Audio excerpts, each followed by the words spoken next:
Assalamualaikum warahmatullahi wabarakatuh. Perkenalkan nama saya Nabila Salsamalida dengan NPM 211005286 dari Fakultas Hukum Universitas Pasundan.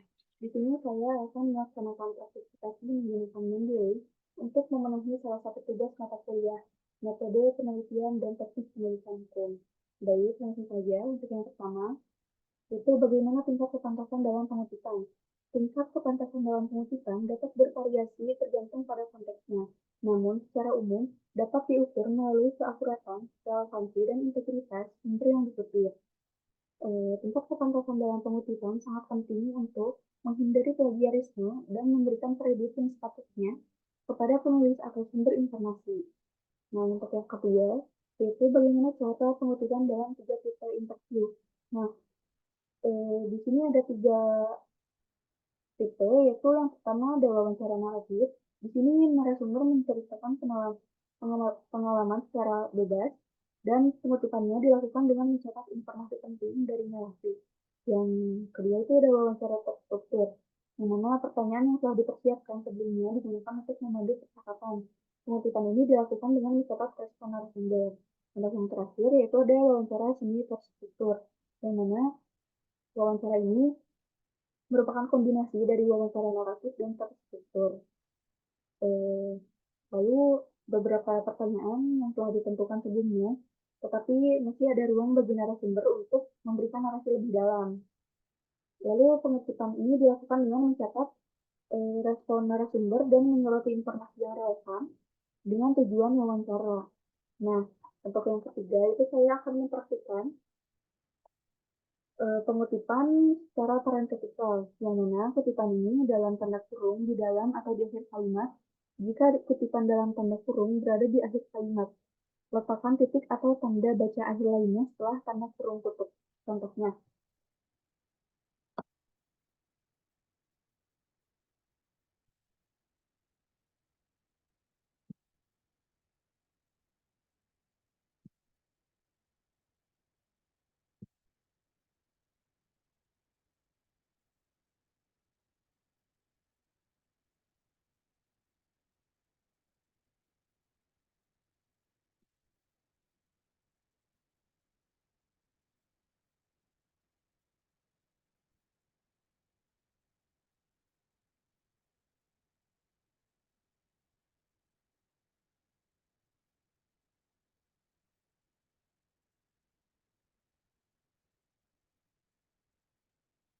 lalu kita ke menu referensi, ke klik mendeley website.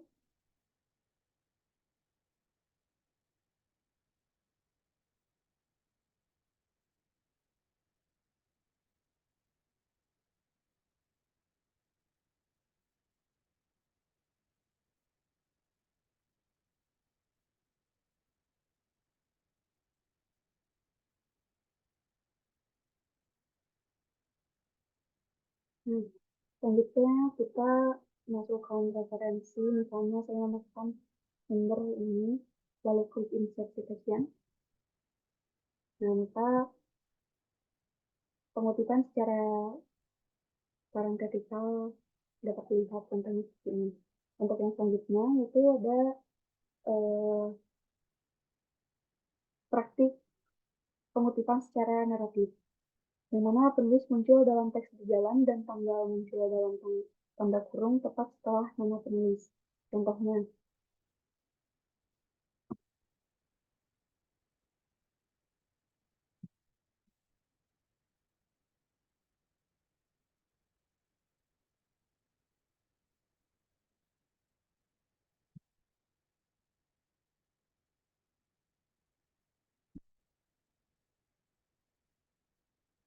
nah ini untuk naratif teks. Bisa juga naratif teks seperti ini.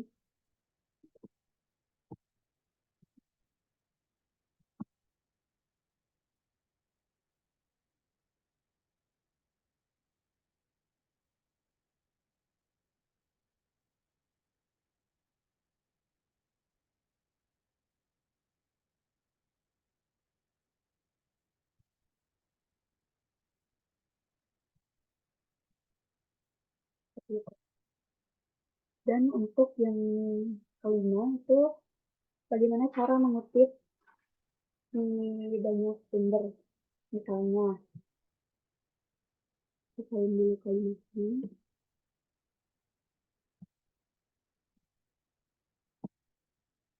Kita ke menu referensi, lalu kita bisa memilih beberapa sumber untuk memasukkannya ke dalam kutipan. Kalau saya ini, kita klik insert, maka akan muncul seperti ini. Ini untuk kutipan dari beberapa sumber. Dan yang keenam, itu cara mengutip menggunakan halaman. Misalnya,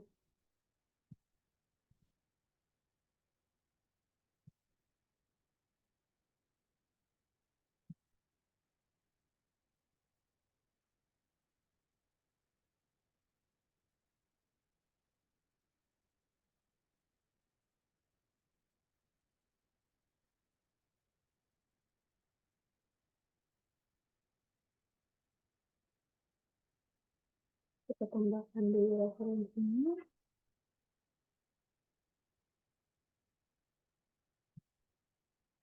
Insert.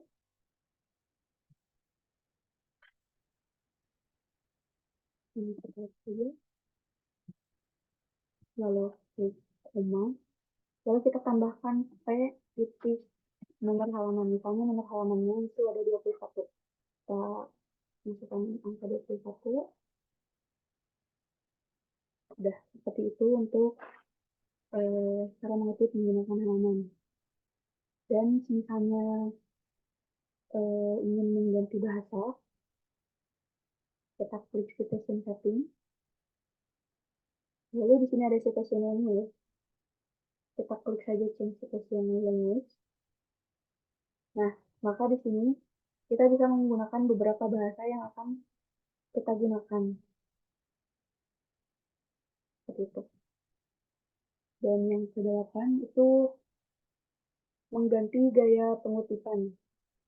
Nah, sama, kita klik citation setting, lalu di sini ada citation style. Kita klik change citation. Nah, di sini ada beberapa style yang bisa kita gunakan untuk mengutip. Dan saya memilih APA 7 untuk menggunakan kutipan tersebut.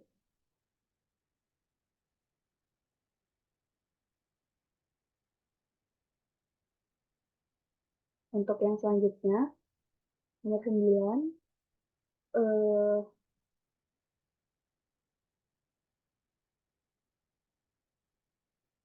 menjelaskan tentang pengutipan langsung, apa maksudnya dan kapan sebaiknya dilakukan. Baik, pengutipan langsung adalah mengutip kata-kata persis seperti yang ditulis di dalam sumber. Dan dilakukannya itu ketika pertanyaan tersebut dianggap penting atau unik, atau ketika ingin merekankan kata-kata penulis asli. Itu. Dan untuk yang selanjutnya itu saya akan mempraktikkan cara pengutipan langsung.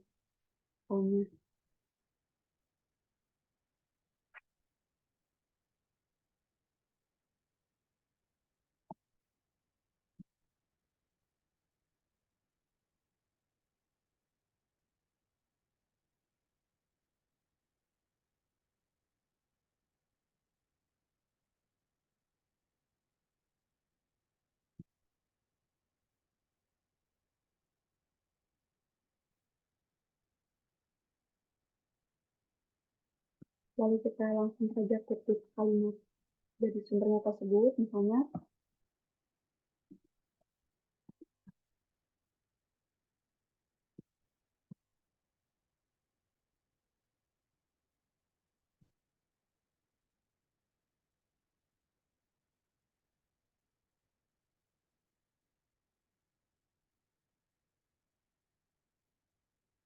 lalu sama kutip lagi. Nah, untuk pengutipan secara langsung, contohnya itu seperti ini.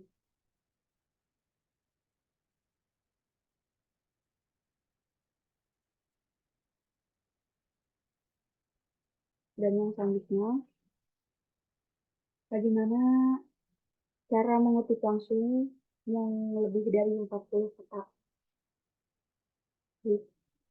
Misalnya, kutipan langsung yang lebih dari 40 kata itu diformat sebagai blok kutipan yang menjorok ke dalam, tanpa tanda kutip, diikuti dengan sumber kutipan dalam tanda kurung sesuai format pengutipan yang digunakan. Nah, setahu saya, untuk di awal kalimat itu, kita menggunakan dua spasi untuk menjorokkan kalimatnya. Misalnya, kita klik spasi dua kali, lalu mengisikan kalimatnya.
Lalu titik, lalu kita tambahkan referensi.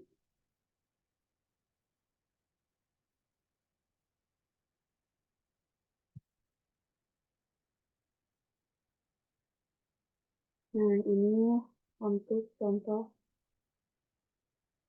pengutipan yang lebih dari 40 kata. Dan untuk yang selanjutnya, itu alur kerja Mendeley. Alur kerja Mendeley meliputi yang pertama, mengumpulkan referensi dari berbagai sumber, seperti artikel, buku, website, dan lain-lain. Yang kedua, memasukkan referensi ke dalam perpustakaan Mendeley. Yang ketiga, mengedit dan mengatur metadata referensi. Yang keempat, membuat kutipan dan daftar referensi dalam dokumen menggunakan plugin Mendeley. Yang kelima, berbagi perpustakaan dan berkolaborasi dengan peneliti lain. Selanjutnya yaitu memasukkan PDF ke dalam Mendeley. Contohnya, kita masuk dulu ke Mendeley.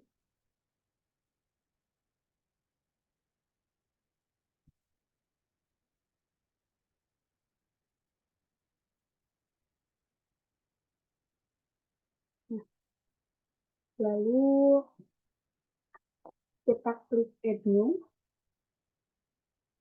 kita klik Import File from Computer.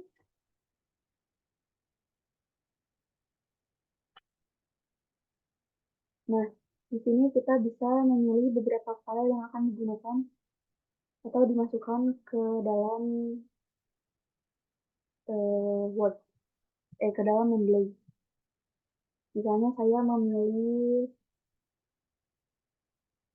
file ini, lalu klik Open. Tunggu upload sebentar.